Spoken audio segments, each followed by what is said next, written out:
ఎప్పుడైతే మనుష్యుల్లో ఈ శరీర భావన పోతోందో అప్పుడు నువ్వు వేరు నేను వేరు అనే విభజనలు దానంతట అవే కనుమరుగవుతాయి. అద్వైత రాజ్యమంటే ఎటువంటి విభేదాలు లేని ఒక స్వచ్ఛమైన సామ్రాజ్యం. అయితే ఇది శారీరక శక్తితో అంటే సైన్యం లేదా బాహుబలంతో సాధ్యం కాదు. బాబా మురళీలో చాలా స్పష్టమైన ఉదాహరణ ఇచ్చారు చూడండి. క్రైస్తవుల ఉదాహరణ కదా? అవును, క్రైస్తవులు లేదా ఏ ఇతర మతస్థులైనా సరే వాళ్లందరూ ఏకమై తమకున్న భౌతిక శక్తితో ఈ ప్రపంచం మొత్తాన్ని పాలించాలి అనుకున్నా అది జరగదు.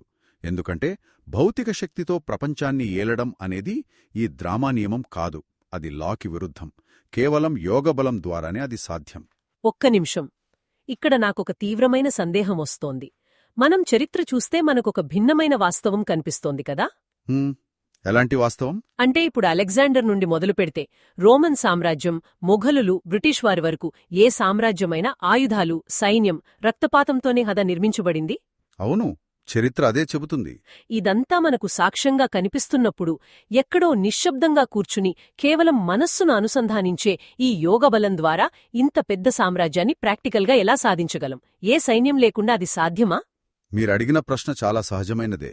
కాని ఆ చారిత్రక సామ్రాజ్యాల ముగింపును కూడా మనం గమనించాలి కదా. బాహుబలంతో స్థాపించబడిన ఏ ఒక్క సామ్రాజ్యమైనా శాశ్వతంగా నిలబడిందా? లేదు కదా. సామ్రాజ్యాన్ని ముక్కలు చేస్తుంది. కాని యోగబలం విధానం వేరు. ఎలా వేరు? యోగం ఆత్మలోని మలినాలను అంటే కామక్రోధాలను మూలాలతో సహా కడిగేస్తుంది. మనస్సు పూర్తిగా పవిత్రమైనప్పుడు ఎదుటివారి పట్ల ద్వేషం ఉండదు. ఆ పవిత్రత నుండి పుట్టే రాజ్యమే అద్వైత రాజ్యం. వావ్! అది భయం మీద కాకుండా ప్రేమ మరియు స్వచ్ఛత మీద నిర్మించబడుతుంది.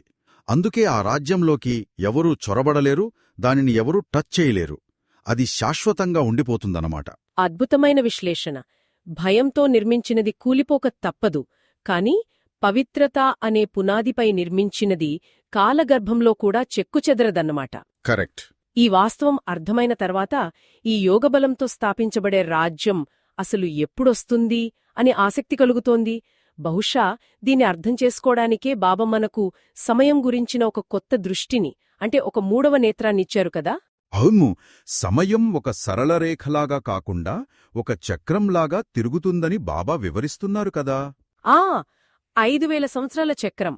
అవును, ఈ 5000 సంవత్సరాల కాలచక్రాన్ని మనం విశ్లేషిస్తే సగం చక్రం అంటే సత్యయుగం, త్రేతాయుగం అనేవి బ్రహ్మపగలు. ఇక్కడే ఆ పవిత్రమైన అద్వైత రాజ్యం ఉంటుంది. మిగతా సగమంటే ద్వాపరయుగం, కలియుగం అనేవి బ్రహ్మరాత్రి.